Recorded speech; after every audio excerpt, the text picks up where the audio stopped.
My toast today is on a man who won bar fights, fought while riding horses, and on his way up to give a presidential speech was shot point blank in the chest. And instead of being rushed to a hospital or hiding in an underground bunker like our current president, he proceeded to go on stage, give a speech for over an hour as blood dripped from his chest and he had bullet shrapnel inside him.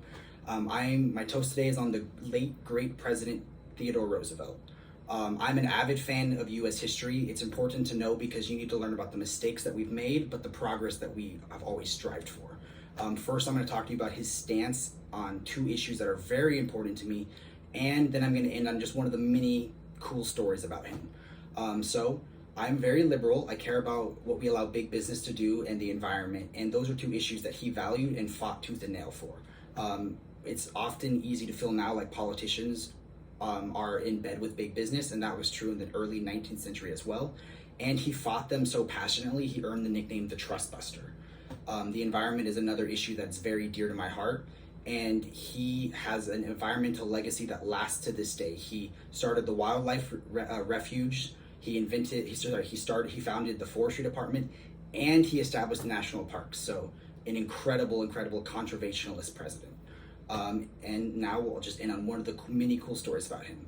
He was a trendsetter, so he was the first president to host an African American for dinner at the White House, the first to hire a Jewish cabinet member, and to my research, the first and only president to battle an icy river to capture boat thieves. So one day he was out hunting with his friends, they came home back to town, and their boat had been stolen. Instead of just leaving like I probably would have done, he built a boat from scratch, sailed down the icy river for 3 days, caught up with them, dodged their bullets, captured them, unharmed them, and on the trip back, instead of it being smooth sailing, an icy dam had formed. So he had to spend the next 8 days walking them through the dam, like the icy dam, and he spent that time reading to them, which I think is really cool.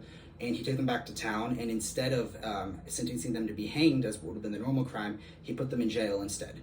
In conclusion, he was one of the coolest presidents ever. It can feel really impossible now to imagine a president like that when we have a president who a lot of us despise and distrust, but America had a truly great leader in Theodore Roosevelt. I'll end on one of his many great quotes. Nothing in the world is worth having or worth doing unless it means effort, pain, and difficulty.